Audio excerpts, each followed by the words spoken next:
Welcome to Korean Cinema Channel. Today I would like to send you the following news. Oh my god, you won't believe what I just stumbled upon. I was scrolling through an article about 3 trending pure romance dramas, and one particular scene left me absolutely speechless, half laughing, half cheering. In Reluctant Star, Cheng Yang faces a workplace harassment situation, but instead of waiting for some knight in shining armor to rescue her, she flips the script entirely. She doesn't cry, she doesn't freeze, she stands her ground, drives her harasser out with her own wit and strength, and only afterward does Jang Shi-in rush in to throw a punch. The twist? By then, the damage was already done, the villain had been defeated, and the heroine didn't need saving at all. It's almost shocking how refreshing it felt. No more weak, helpless damsels in distress. Cheng Yang owned the moment, and in doing so, she owned the entire story, and that got me thinking, is this the new wave of drama storytelling? Are we witnessing the rise of truly independent female leads who refuse to be trapped in outdated stereotypes?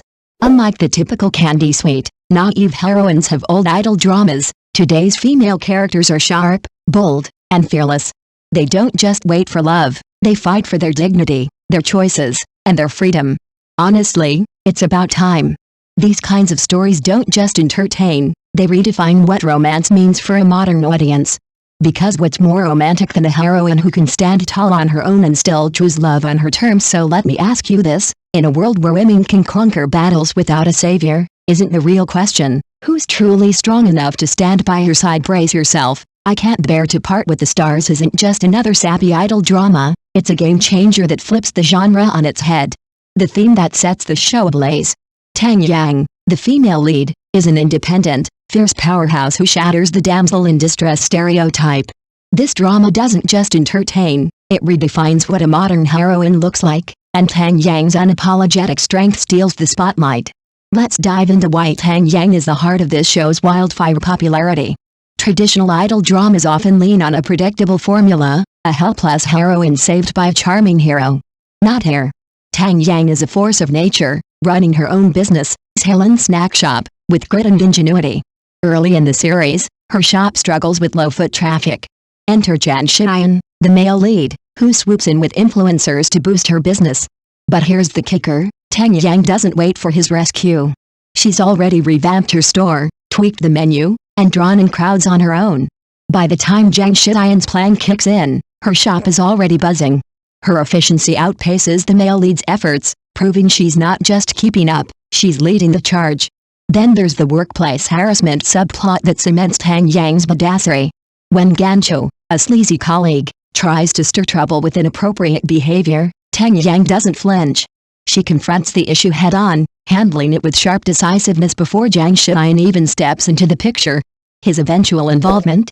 It's the cherry on top, not the saving grace. This moment screams that Cheng Yang doesn't need a knight in shining armor, she's her own hero. The drama flips the script. Jang Shi-in isn't the savior, he's the sidekick to her brilliance.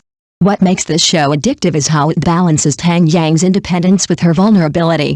She's not a cold, untouchable superwoman, she's human, with moments of doubt and struggle that make her victories even sweeter.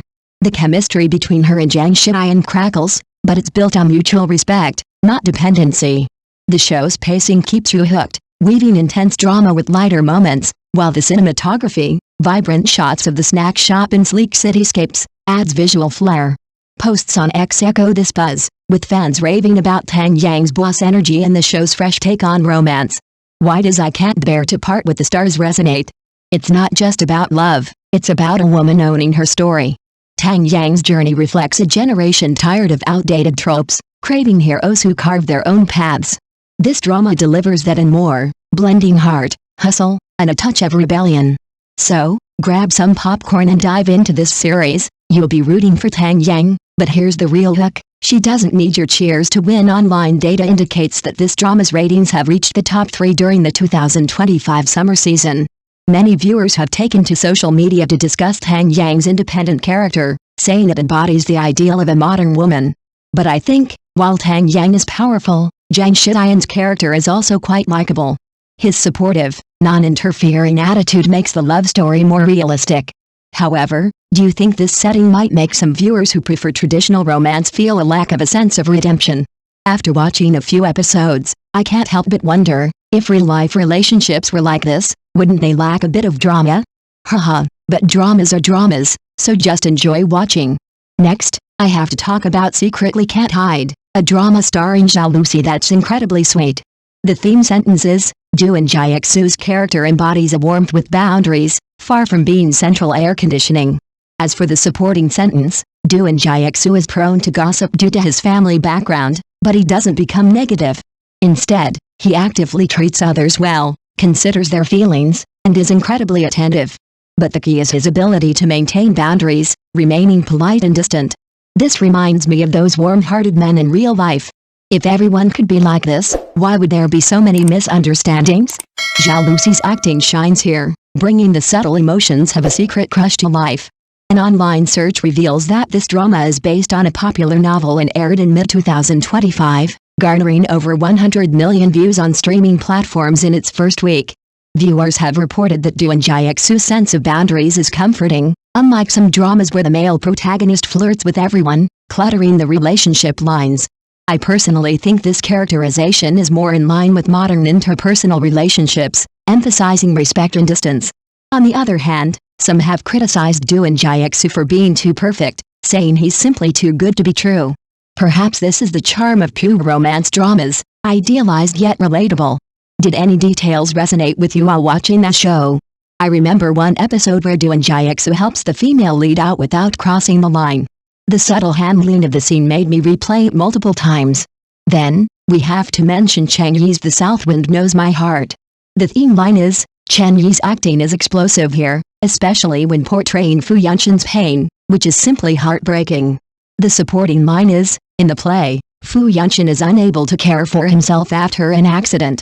The pain of having his pride and self-esteem shattered is portrayed with such realism, his expressions vivid and varied, and his emotions delicate. The original text mentions already at this level 3 years ago, referring to Cheng's acting prowess in works dating back to around 2022, such as Lotus Tower, but this drama takes it to a new level. Online information indicates that after the drama aired in August 2025, its dub and score quickly soared to 8.5. Many commentators praised Cheng's accurate emotional expression, some even saying it helped to understand Li Lianhua's final choice in Lotus Tower. I've watched a few episodes, and Fu Yunshin's sense of devastation is truly gripping. However, Cheng's performance isn't simply about pity, it reveals a layered inner struggle. Ironically, some viewers find the plot a bit cliched. Can an old trope like an accident be reimagined? But Cheng's acting carries the entire show, making me overlook that. What do you think? Can good acting make up for the shortcomings of the script? I'm just jokingly following the series, haha. Oh, after writing so much, I suddenly realized something. All three dramas emphasize the inner strength of their characters, but in different ways. The Stars emphasizes the independence of the female lead, Secretly Hidden emphasizes the warmth and boundaries of the male lead, and The Southwind Knows My Heart emphasizes the vulnerability of the male lead through his acting. This makes me wonder, how should a pure romance drama be defined? Does it have to be completely romantic, or can it incorporate realistic elements? There's a lot of debate online. Some say pure romance should be sweet and conflict-free, while others believe that hitting setbacks makes it more realistic. Take Cheng's drama, for example. Does that painful portrayal make the pure romance distorted? Or does Zhao Lusi's drama, with its strong emphasis on boundaries, lack passion? Finally, I want to pose a question to you. Which love story do you prefer among these three dramas? Is it Tang Yang-style independence and self-reliance, Do and Jae-su-style delicate warmth, or Fu Yunshin-style broken rebirth? Let's argue in the comments section. I'm waiting to see your opinions. Thank you for watching my channel. See you in the next videos. Thanks.